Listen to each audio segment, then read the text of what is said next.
오늘 아침 문 앞에 놓인 택배 상자 혹시 확인하셨나요? 우리는 이제 오늘 주문하면 내일 도착하는 삶을 당연하게 여기며 살고 있습니다. 스마트폰 터치 몇 번이면 생수부터 전자기기까지 새벽같이 우리 집 앞으로 배달되는 이 마법 같은 시스템.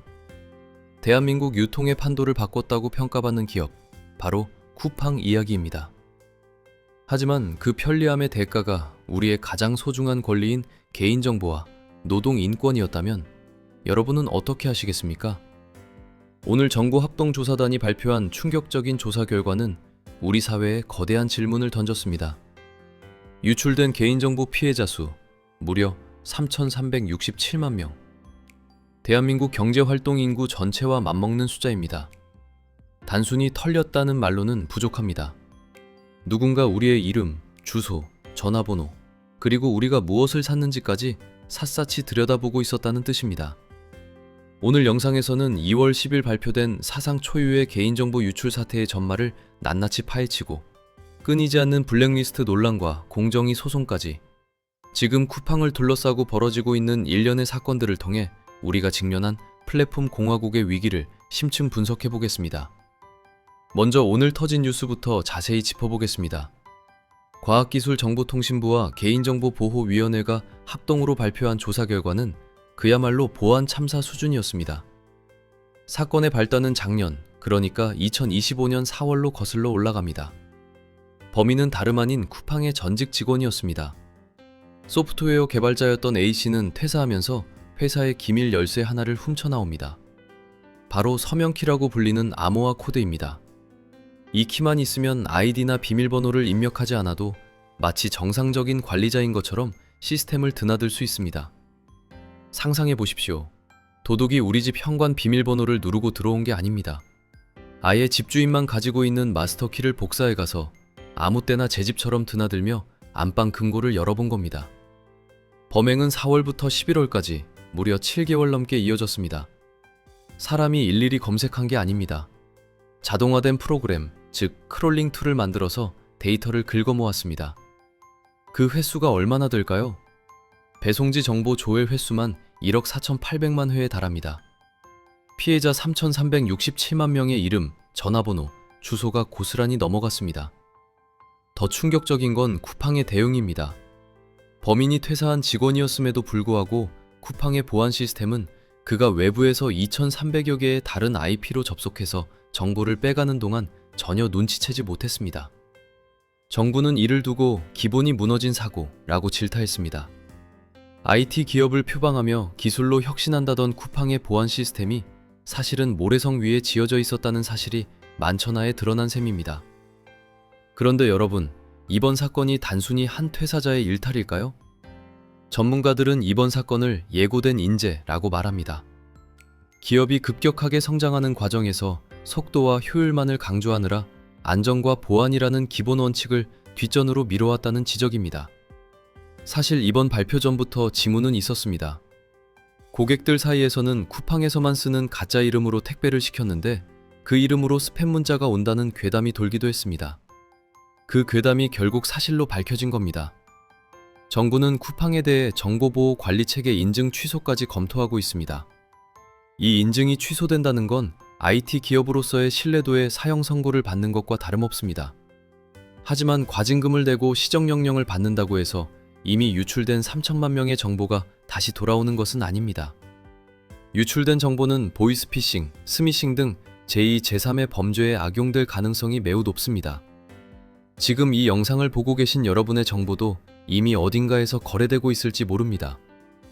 개인정보 유출만이 문제가 아닙니다. 지난 1월 다시금 수면 위로 떠오른 블랙리스트 사건 역시 쿠팡의 기업 윤리를 의심하게 만듭니다. 쿠팡 물류센터에서 일하다가 다치거나 근로 환경에 문제를 제기한 사람들의 명단을 만들어 재취업을 영구적으로 막았다는 의혹. 기억하실 겁니다. 처음 이 문제가 제기되었을 때 쿠팡 측은 물류 자회사인 CFS 차원에서 안전을 위해 관리한 것일 뿐 본사는 무관하다고 선을 그었습니다. 하지만 최근 공개된 자료들은 다른 이야기를 하고 있습니다. 언론 보도와 고용노동부의 조사 과정에서 쿠팡 본사 경영진이 이 블랙리스트 관리에 개입하거나 관련 내용을 공유받은 정황이 담긴 이메일과 내부 문건들이 드러나고 있습니다. 즉, 꼬리 자르기가 통하지 않는 상황이 된 겁니다. 취업방해는 헌법이 보장하는 노동권을 심각하게 침해하는 행위입니다. 안전을 위해서라는 명분을 내세웠지만 그 명단에는 단순히 화장실을 자주 갔다는 이유, 관리자에게 밉보였다는 이유 등이 포함되어 있었다는 증언들이 쏟아져 나왔습니다. 사람을 효율성을 위한 부품으로만 보고 고장나거나 삐걱거리는 부품은 아예 갈아 끼우고 폐기 처분하겠다는 식의 태도. 이것이 과연 21세기 혁신기업이 가져야 할 태도일까요? 여기에 더해 법정 다툼도 치열합니다. 공정거래위원회는 쿠팡이 자체 브랜드, 즉 PB 상품을 검색 순위 상단에 노출하기 위해 알고리즘을 조작하고 임직원을 동원해 리뷰를 달게 했다며 유통업계 역대 최대 규모인 1,628억 원의 과징금을 부과했습니다. 우리는 쿠팡에서 물건을 검색할 때 쿠팡 랭킹순을 믿고 구매합니다. 판매 실적, 고객 선호도 등을 종합해서 가장 좋은 상품을 보여준다고 믿으니까요. 하지만 공정위의 조사 결과는 달랐습니다. 쿠팡이 자기들이 만든 상품, 마진이 많이 남는 상품을 1등으로 만들기 위해 인위적으로 순위를 끌어올렸다는 겁니다. 쿠팡은 이에 불복하여 행정소송을 제기했습니다. 유통업계의 관행이다. 고객에게 더 좋은 상품을 추천하기 위한 큐레이션이다라고 항변하고 있습니다. 현재 이재명 정부의 공정위는 플랫폼 독과점과 불공정 행위에 대해 매우 엄격한 잣대를 들이대고 있습니다. 법원이 과연 누구의 손을 들어줄지 이 쌍끌이 재판의 결과가 쿠팡의 미래를 결정짓는 중요한 분수령이 될 것입니다. 여러분, 쿠팡은 분명 우리 삶을 편리하게 만들었습니다. 로켓 배송이 없는 삶은 이제 상상하기 힘들 정도입니다. 저 또한 쿠팡의 헤비 유저로서 그 편리함을 부정할 수는 없습니다. 하지만 우리는 질문해야 합니다. 그 편리함 뒤에 가려진 그림자가 너무 짙어지고 있는 것은 아닐까요? 나의 집 주소와 구매 이력이 허술하게 관리되어 범죄자의 손에 넘어가는 시스템. 근로자의 정당한 권리를 블랙리스트라는 이름으로 억압하는 기업 문화. 소비자의 선택을 돕는 척하면서 뒤로는 자사 상품을 밀어주는 기만행위. 우리가 누리는 새벽 배송의 쾌감이 누군가의 눈물과 나의 소중한 정보값을 치르고 얻는 것이라면 그것을 진정한 혁신이라고 부를 수 있을까요? 미국 증시에 상장하며 글로벌 기업으로 도약하겠다는 쿠팡. 하지만 덩치만 커졌지 그 안에 담긴 기업 윤리와 책임의식은 여전히 구멍가게 수준에 머물러 있다는 비판을 피하기 어려워 보입니다.